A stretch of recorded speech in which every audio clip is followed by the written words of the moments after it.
look, we're up against the top of the hour, and I don't think Dr. Shea can go that short. Okay, so Krystal first? Yeah, we'll go Krystal. Okay. Calling an audible, Jay. Calling an audible. There you go. Krystal Paco-San Agustin. Krystal Paco-San Agustin. Good morning, Krystal. Good morning, guys. Well, thanks for joining us. I don't know where to start. I think we're all just kind of in a definitely a lot of us in a dark place this morning as we had the 2 deaths, 136 positives, Dr. Maglotnia chewing out the island. It was a little bit of a crazy day yesterday, Krystal. And, you know I'm kind of making light of it. But again, those 2 deaths and the 136 cases, I mean, if there was ever a sign from above that we need to take this serious, I think that might have been it.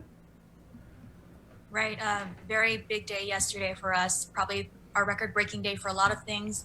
We broke 1,000 confirmed cases here on island. We had 2 deaths in a day, 5 minutes apart. We had 136 confirmed cases yesterday, the most in a single day, reported in a single day. So it was definitely a very sobering day, probably the worst in our COVID-19 response since March. Right. So 9 deaths total, Krystal. And people are wondering, we know that you had sent something out yesterday about an extension of the PCOR 1 lockdown. So are we anticipating any type of announcement? And then if we are, what types of changes, if any, will be made when this extension is announced? Right. So the governor is going to be signing an executive order today. A lot of you were asking over the week. You probably asked every single one of your guests on your show, do you think the governor is going to extend the stay-at-home order? The answer is simple, yes, especially after the events that unfolded yesterday. Again, the records that we broke, those aren't records to be proud of in no way. But, you know, we will be making changes. The executive order will be signed today. This will extend the public health emergency to September 30th. So if you're tracking the current executive order in place for the public health emergency, it's set to expire on August 29. What this EO does, it will extend it to September 30. This EO will also modify that stay-at-home order that's currently in place. The stay-at-home order will continue, and I'm tracking for at least another week. So that stay-at-home order was set to expire. Last week's stay-at-home order was set to expire at the end of this week. We're going to extend it for another week. This means residents should stay at home with limited exceptions. That means to go out to get food, to get medicine, to see the doctor, to get household necessities, and workers should only be limited to the critical businesses identified by our public health guidance. For Gov Guam, this means that customer-facing services, again, will remain suspended, but Gov Guam will continue to operate. We're encouraged to work at home. There will be no social gatherings whatsoever, so please emphasize that. No social gatherings. Oh,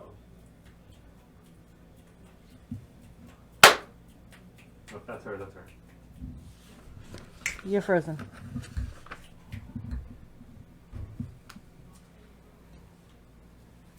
It's our older residents. They do go to mass. I watch the archdiocese from the comfort of my own home, and so please stay safe, stay in your cars. Another big one, and this was probably the most contested one. Probably the most contested one was the park and beach usage. So we had a lot of people concerned. I saw the protesters and their signs. Public parks and beaches will be open for individual use only. So all other activities are subject to citation for public nuisance. So if you're going to go out to go running, walking, working out, go do your business and then go home. Governor wanted me to emphasize this morning in your interviews that if you don't follow the rules, you will be cited. So please, let's all stay home. She did make that call to action yesterday. If you love your family, if you love your island, you'll do what's right and you'll stay home. We'll flatten that curve. We need to return that messaging, bring back that messaging that the goal is not to get to zero because we're going to be living with COVID for a long time. The goal is to flatten the curve, to not overwhelm already overwhelmed hospitals. I did see an Instagram post from the Guam Nurses Association making a call out for nurses, and that's how desperate we are at this time. So please stay home so we can control our numbers, so we can get back to that comfortable state we were in PCOR 3, as close to normal. That's as close to normal as we're going to get for a very long time. Krystal, you kind of yeah, you dropped kinda broke out up there. after the 1 week stay at home extension. You said 1 week the stay-at-home order will be extended, and then you said no social gatherings. But after that, you kind of broke up. Okay, so the big ones, park and beach use will be open over the weekend, by the weekend, for individual use only. So if you're going to work out at the beach, at the park, you can go ahead and do so. The other big one is banks and the government treasury will be open effective Friday. That's what I'm tracking. Again, this EO will be signed today, so we'll have more information. You can expect a press conference this afternoon for the governor to make that official announcement. But this is what you can expect. Again, we want to emphasize that you shouldn't be going out just because now you can go to the park and the beach. You should still stay home. We can't stress that enough. What led to the reversal of that decision, Krystal? Because I remember when we had spoke about it last week, the idea was that people, when they go to exercise at the beaches, it's supposed to be for individual, but it's not. People are going in the groups. So what kind of changed with that? The governor's always open to being flexible, when appropriate.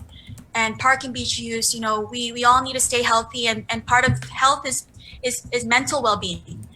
The governor's always been a proponent of that, and so we recognize that this first week it was tough for people to stay inside, to work out at home. I was telling people, some of our members of JIC were telling people, you can't run outside, but how about you try yoga for a week? And we weren't, people didn't like that. But, we do recognize that mental health is very important too. The 1 week no park and beach usage was a bit of a strain, and it did force a lot of residents to kind of question their mental health and well-being. And then we did see people still going out on the streets, and we just wanted to make sure we were flexible to the people. What about and I know this is a public health question kind of, but what can you tell us about the backlog of tests that they've had since August 15th? People keep asking about it. We asked public health. They didn't have an answer. But as I'm sure you know, Krystal, there's a high level of anxiety out here from people who got tested as far back as August 15th. I mean, that's 12 days ago. So what do you know about this backlog and the status of any other tests that haven't been run from the community mass testing? So as for August 15, my understanding from the reports from public health and our ops meetings is that we've caught up in August 15. If you were tested on August 15 in one of our many sites that day, I would encourage you to call our medical triage. I can post the numbers up for you right after this. I'm sure Jason can pull it up or put it in the comments. Or you can just call 311 option 1, ask for your results. So August 15, I am tracking. We are up to date with that, all 1,500 plus tests that were performed, that swabs that were taken that day. As for any backlog, if there's a backlog, it's because, Chris and Bree, let's be realistic. We have 136 new cases last night. We had, I can't remember how many the night before, but that means that many new cases, that many new investigations start. And so our public health team, as awesome as they are, they're going to have a backlog of some sort. I think we're more like a 3 to 4 day backlog, and that's my personal opinion from the kind of inquiries I'm taking. That's my personal opinion of how far back we are, if there's any backlog. But if you were tested on August 15, your test would have been completed. And if you didn't get a call, I encourage you to call 311 option 1 and ask for your results. But I think this segues perfectly into my next point, is that if you were tested, please stay home. You don't know if you were positive or you're negative, but the rule of thumb here is act as if you are infected. Act as if you are infected, and you can protect your friends and family. That's the best way. Can we go back to, so we're extending the lockdown for another week. But we're allowing now individual use of beaches and parks for mental and physical exercise. What else is going to be changed? Because I saw that are banks going to be allowed to open, Krystal? So if you could just, what's going to be different other than the park? So the banks and the treasury will be allowed to open. We don't want people holding their checks for too long. We recognize that people need access to their money. That's one of the big ones. Customer-facing services, as always, for Gov Guam at least, they'll be suspended. Okay. But Gov Guam will continue to operate. No social gatherings. Like I was saying, No social gatherings of any number, no 5, no 10, no 25, no 50. Religious ceremonies will be limited to parking lot masses and virtual masses. So please stay in your car. Again, the parks and beaches. What else? What else? That's what I'm tracking. Those are the major ones. Right. And then we had a question about rev and tax, but we're getting Daphne on, so I'll go ahead and ask her. Okay, yes, Daphne would be your girl for that. I just wanted to ask about anything new with the governor making any asks to the military or the federal government or the National Guard to help the Guam Memorial Hospital. I'm just tracking that ask was made, and we're continuing to work with our partners. And I'm not tracking any progress yet. Okay. Is there anything else you could tell us about the situation at the Guam Memorial Hospital or the emergency room or the ICU? Let me actually pull up Lillian's text to me. She gave me the latest numbers. I know she has a call this morning, very important call, so she couldn't get on the UAN. So we have 30 now at the hospital. Our COVID census at Guam Memorial Hospital is now 30. And of those 30, 2 people are in ICU. So this is an increase from overnight. We did get a few admitted overnight. So 30 people total at GMH and 2 in the ICU, none of which are on the ventilator. Okay. Is that the COVID care unit 2 level of care ICU, or is that ICU?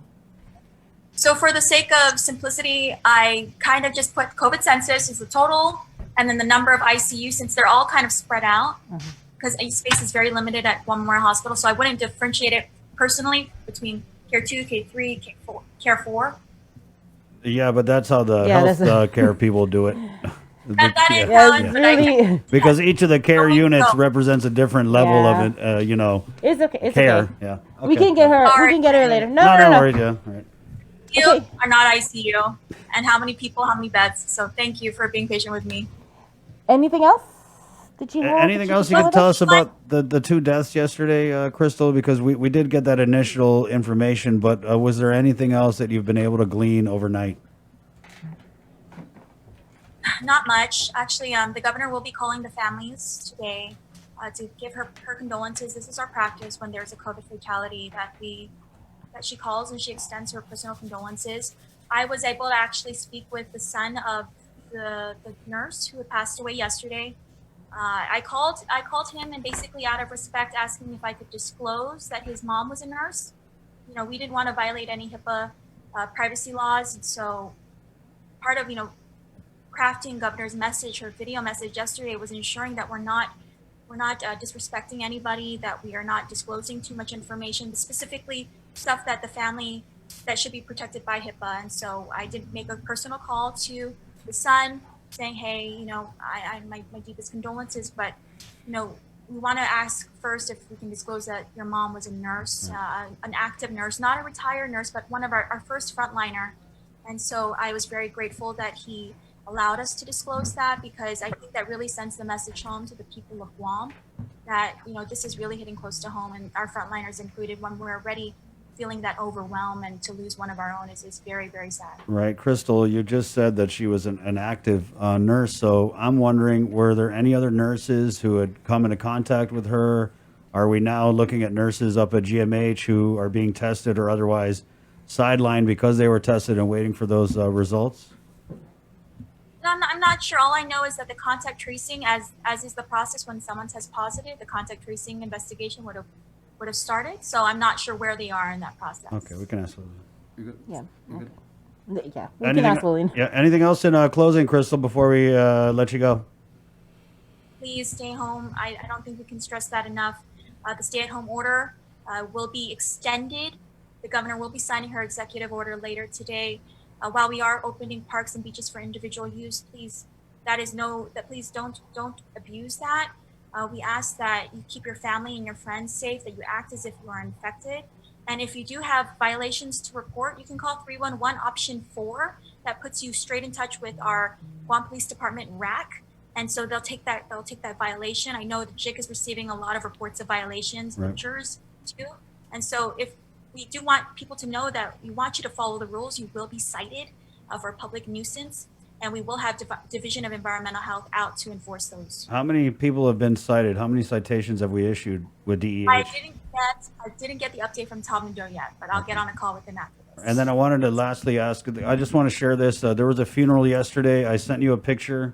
But what I thought was really key in this, and I guess if anything happened after that, you can let us know. But what was really key in this is like people in the immediate family that was having this funeral sent me the pictures, and they were just like, the regulations aren't being followed. So I just, man, I can't even wrap my mind around how serious people are taking it to put out an alert about the funeral that they're at. I mean, it's just insane, and I think it's a huge statement on how people are divided on this. So was there any action that was taken from that, Krystal? I personally reported that to the Division of Environmental Health. I was very disappointed, Chris, when I saw that photo, because one of the first people that stand up to me was the Manamco in the photo. Right. Social distancing. I know that in the Chamorro culture, we want to mourn our dead. We want to be together. I did make a call to all the funeral homes last week when we instituted our stay-at-home order. I made a personal request on behalf of the governor that, if possible, you postpone or delay your funeral services. And if you can't, because, bodies can't, if they're not embalmed, if they're going to be cremated, they're not preserved to able to last time. So my ask was that if you're not able to delay or postpone a funeral service, that you follow all the CDC guidelines, all the public health guidelines. Fewer, no more than 10 people at the funeral, immediate family only. And I didn't see that in the picture. And that was the assurance that I received from each and every one of our 4 funeral homes. And it was very disappointing to see that that was not enforced in that photo. Again, I have personally reported that to environmental health. And I am glad that people are self-reporting, because we have to watch out for each other. So if we see something wrong, take a picture, report it. Thank you, Krystal. Thanks, Krystal. Thanks so much. Okay. 807, guys. We're KUAM FM in Agana, Guam. Wow, it's crazy. So we got Ed Byrne standing by. We got Dr. Tom Shea also standing by. I got to take a break. Again, it's proudly sponsored by First Hawaiian Bank, Calvo Enterprises, and IT&E. The main takeaways, Bree, the lockdown will be extended. Right, the lockdown will be extended for 1 week. There are some changes to that law.